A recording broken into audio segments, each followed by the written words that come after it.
इच्छा का समुद्र हमेशा अतृप्त रहता है। उसकी मांगें ज्यों-ज्यों पूरी की जाती है, त्यों-त्यों और गर्जना करती है। जितना हम दूसरों के साथ अच्छा करते हैं, उतना ही हमारा हृदय पवित्र हो जाता है और भगवान उसमें बसता है। अगर धन दूसरों की भलाई करने में मदद करे, तो उसका कुछ मूल्य है। अन्यथा ये सिर्फ बुराई का एक ढेर है और इससे जितना जल्दी छुटकारा मिल जाए उतना बेहतर है। कभी मत सोचिए कि आत्मा के लिए कुछ असंभव है। ऐसा सोचना सबसे बड़ा अधर्म है। अगर कोई पाप है तो वो यही है, ये कहना कि तुम दुर्बल हो या अन्य दुर्बल है।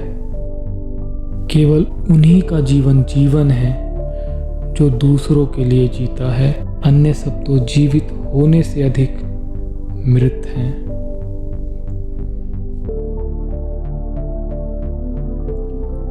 पीड़ितों की सेवा के लिए आवश्यकता पड़ने पर हम अपने मठों की भूमि तक बेच देंगे। हजारों असहाय नर नारी हमारे नेत्रों के सामने कष्ट भोगते रहें और हम अपने मठों में रहें, यह असंभव है। हम सन्यासी हैं, वृक्षों के नीचे निवास करेंगे और भिक्षा मांग कर जीवित रह लेंगे। तुम्हें कोई पढ़ा नहीं सकता, कोई आध्यात्मिक बना नहीं सकता। तुमको सब कुछ अंदर से सीखना है। आपकी अपनी आत्मा के अलावा कोई दूसरा आध्यात्मिक गुरु नहीं है। मुझे इस बात पर विश्वास नहीं है कि वो भगवान जो मुझे यहाँ रोटी नहीं दे सकता, वही मुझे स्वर्ग में अनंत सुख दे सकता है। समस्त प्रकृति आत्मा के लिए है, आत्मा प्रकृति के लिए नहीं। हम में से प्रत्येक को यही विश्वास रखना चाहिए कि संसार के सभी लोगों ने अपना कार्य संपन्न कर डाला है।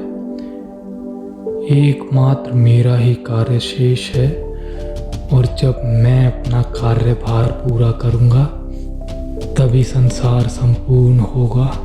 हमें अपने सिर पर यही दायित्व लेना है। धर्म कल्पना की चीज नहीं है, प्रत्यक्ष दर्शन की चीज है। जिसने एक भी महान आत्मा के दर्शन कर लिए, वह अनेक पुस्तकी पंडितों से बढ़कर है। यह मत भूलो कि बुरे विचार और बुरे कर्म तुम्हें पतन की ओर ले जाते हैं। इसी प्रकार अच्छे कर्म और अच्छे विचार लाखों देवदूतों की तरह अनंत काल तक तुम्हारी रक्षा के लिए तत्पर हैं।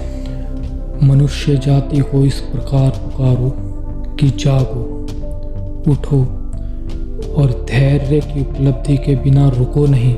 यही एकमात्र कर्म है। त्याग ही धर्म का सार है और कुछ नहीं। भिखारियों को लूटकर या चींटियों का शिकार करके क्या लाभ हो सकता है। अतः यदि प्रेम करना है तो ईश्वर से करो। इन सांसारिक वस्तुओं की परवाह कौन करता है। यह संसार मिथ्या है। हे महर्षियों, आप ठीक ही कहते थे। जो किसी व्यक्ति विशेष के आश्रय रहता है, वह सत्य रूपी प्रभु की सेवा नहीं कर सकता।